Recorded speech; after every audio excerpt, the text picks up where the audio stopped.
ఇంతకీ మతం మార్పిడి చేస్తున్నది ఈ ఎర్ర డ్రెస్ వేసుకున్నోళ్ళ లేకపోతే ఈ పాస్టర్ గారా? మతం మార్పిడి చేస్తున్నట్టుగా అతని చేతే అతనికి బొట్టు పెట్టించి బైబిల్లో లోతు కుమార్తెలు తండ్రితో పోయారు గనక బైబిల్ ఒక తప్పుడు పుస్తకం అనేటట్టుగా అర్థం వచ్చేటట్టుగా ఆ సందర్భాన్ని చదివించి ఈవేళ నుంచి నేను మీ దేవతకు నేను భక్తుడినైపోతున్నాను. ఎందుకంటే ఇతన్ని బలవంతంగా తీసుకొచ్చి వాళ్ళ పూజిస్తున్న దేవత ముందు నిలబెట్టి భయపడిపోతున్నాడు ఆయన. అంటే కొడతారా, చంపుతారో, ఇప్పుడు నా ప్రాణాన్ని నేను కాపాడుకోవాలి కనుక వాళ్ళు చెప్పినట్టుగా నేను చేయాలా? చెయ్యకపోతే ఏమైనా వార్నింగ్ ఇచ్చారో అది వీడియో షూట్ చేయరు కదా. అది వాళ్ళు బలవంతం మార్పిడి వాళ్ళు చేస్తూ అతని చేత బలవంతంగా ఒప్పిస్తూ పైగా కేసు పెడతారట. ఏమండి క్రైస్తవులారా, ఏం చేస్తున్నారా మీరు? వీళ్ళ వెనక ఎవరైనా మూర్ఖ మత ఛాందస్సు బోధపు ముఠ ఏమైనా ఉందా? బలవంత మార్పిడులు చట్టాన్ని దేశం చేసి అది క్రైస్తవులు బలవంత మార్పిడులు చేస్తున్నారు కొన్ని సంస్థల వాళ్ళని అభియోగాలు మోపి ఈరోజు వ్యక్తిని బలవంత మార్పిడి చేస్తున్నట్టుగా మనకు కరెక్ట్గా రికార్డ్ అయింది వీడియోలో. ఇది చూస్తున్న ప్రతి వాళ్ళు గమనించాలి, ఇది చూస్తున్న ప్రతి వాళ్ళు స్పందించాలి. ఇష్యూ నేను రేపు సీఎం దగ్గర తీసుకెళ్తున్నాను, నేను డిప్యూటీ సీఎం దగ్గర కూడా తీసుకెళ్తున్నాను. ఈ క్లిప్ చూపిస్తాను. విడిచిపెట్టిన వాళ్ళని ఈ రోజుతో మన వాళ్ళని విడిచిపెట్టామా మిమ్మల్ని చంపేసే రోజులు ఆసన్నం అవుతున్నాయని అర్థం.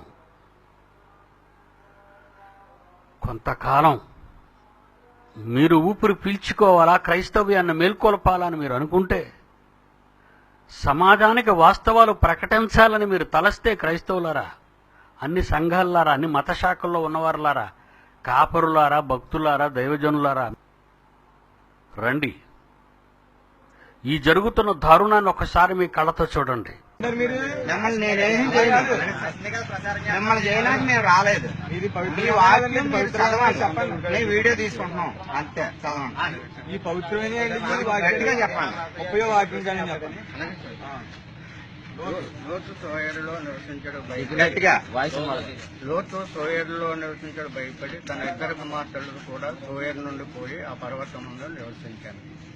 అతడును అతని ఇద్దరు కుమార్తెలను ఒక గుహలో నివసించి అట్లుండగా అక్క తన చెల్లెలతో, మన తండ్రి ముసలివాడు, సర్వలోక మర్యాద చొప్పున మనతో పోవుటకు లోకములో ఏ పురుషుడును లేడు. మన తండ్రికి ద్రాక్షారసం త్రాగించి అతనితో సైనించి మన తండ్రి వలన సంతానము కలుగ చేసుకున్నాము రమ్మని చెప్పాను. ఆ రాత్రి వారు తమ తండ్రికి ద్రాక్షారసం త్రాగించిన తర్వాత అతని పెద్ద కుమార్తె లోపలికి వెళ్లి తన తండ్రితో సైనించాను. కానీ ఆమె ఎప్పుడు సైనించానో ఎప్పుడు లేకపోయానో అతనికి తెలియదు. మరునాడు అక్కను తన చెల్లిని చూసి, నాకు రాత్రి తండ్రితో నేను సహించింది, ఈ రాత్రి అతను ద్రాక్షారసం తాగించిన తర్వాత నీవు లోపలికి వెళ్లి అతన్ని సైనించము, అలాగున మన తండ్రి వలన సంతానము కలుగ చేసుకుందామని చెప్పాను అని. బైబిల్లో తప్పు చేసిన వాళ్ళు తప్పు చేశారు అని దేవుడు రాయించాడు. తండ్రి లోతు అమాయకుడు, తండ్రికి నీళ్లనో ఏదోనో ఇచ్చారు. మత్తుడైన తర్వాత తండ్రి పక్కకే వస్తారు అనేది ఒక తండ్రికి తెలియని నిజం. అది అక్క చెల్లెల మధ్య కిరాతకీమణులు వాళ్ళిద్దరూ, వాడి పిల్లల కారు. క్రైస్తవ్యం బైబిల్ వాళ్ళని ద్వేషించింది, దేవుడు వాళ్ళని ద్వేషించాడు. వాళ్ళు మంచివాళ్ళు కాదని దేవుడు రాయించాడు మనకు చెప్పటానికి. ఇటు దేవుడు జరిగించినట్టుగా ఎలా చదివిస్తున్నాడు చూసారా వ్యక్తి చేత, కాపరి చేత. ఏమండి ఇలాగనుకుంటే ప్రతి మత గ్రంథంలో పీడి సుందరరావు నోరు విప్పాడు అంటే ఎవడు నా ముందు నోరు కదపలేడు. నేనే మత గ్రంథం జోలికి వెళ్ళను, బైబిల్ జోలికొస్తే విడిచిపెట్టను, బైబిల్ జోలికొస్తే విడిచిపెట్టను. మీలాగే నేను నోరు పారేసుకున్నాను అనుకోండి, కొంతకాలం చట్టాలను నా మీద అప్లై కాకుండా ఆపండి. మీరు తప్పులేంటో మీసం మీద చెయ్యేసి చూపిస్తాను తొడకొట్టి.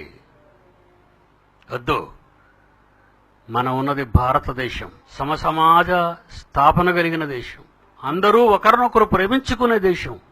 ఈ దేశంలో ఈ మత ఛాందస్యవాదులు చేస్తున్న ఈ దురాగతాలను ఒక్కసారి మీరు చూడండి. హిందూ సోదర సోదరీమణులారా, ఇస్లాం సోదర సోదరీమణులారా, క్రైస్తవ సోదర సోదరీమణులారా, నాస్తికులారా, హేతువాదులారా, ఇది మంచి పని అంటారా మీరు చూసింది? ఎస్పెషల్లీ ఇది తూర్పుగోదావరిలోని గొల్లపురంలో జరిగినటువంటి సంఘటన. ఈ ఇష్యూని మనం సీఎం గారి దగ్గరికి, డిప్యూటీ సీఎం గారితో డైరెక్ట్గా మాట్లాడదాం. ఇది పెద్దవాళ్ళు చేసిన పొరపాటు కాదు, మత పిచ్చోళ్ళు చేసిన పొరపాటు ఇది. 25-30 ఏళ్ళు లేవు అక్కడ ఉన్నవాళ్ళు ఎవరికి. ఎంత దారుణంగా బలవంతంగా వాళ్ళు మత మార్పిడి చేస్తూ, అతను మత మార్పిడి చేస్తున్నట్టుగా అతని మీద కంప్లైంట్ రాయిస్తూ బొట్టు పెట్టించి ఆయన బొట్టు పెట్టుకునేటట్టు చేస్తున్నారు. ఉభయ గోదావరి జిల్లాలో ఉన్న క్రైస్తవ సంఘ కాపరులందరినీ ఒక త్రాటి మీదకు తీసుకురావాలి. ఉభయ గోదావరిలో ఉన్న principals and coordinators, all students of BOUI, including deputy director of zonal deputy director of B Rajendra Babu, సంఘాలతో మీరు మాట్లాడాలి. సంఘ కాపరుల సమావేశాన్ని ఒకటి తయారు చేయండి. ముఖ్యమంత్రి గారికి మీ మనవిని స్థానికంగా ఉభయ గోదావరి జిల్లాలలో ఉన్న సంఘ కాపరులు ప్రకాశ్రావు గారికి జరిగిన ఘోరాన్ని చిత్రీకరించి, దారుణంగా అతన్ని అప్పటికే హింసించారేమో భయపడిపోతున్నాడు అలా చూసి పాప అమాయకుడు. బైబిల్ని అవమానపరుస్తూ చచ్చిపోవాలని యేసుని తృణీకరిస్తూ దారుణంగా మాట్లాడుతున్నారు. వాళ్ళ మాటలు చూడండి. క్రైస్తవులు చాలా మంచివాళ్ళు, ప్రేమ కలిగిన వాళ్ళు, శాంతిని కోరుకునేవాళ్ళు, దేశం కోసం దేవుణ్ణి అడిగే భక్తులు వాళ్ళంతా.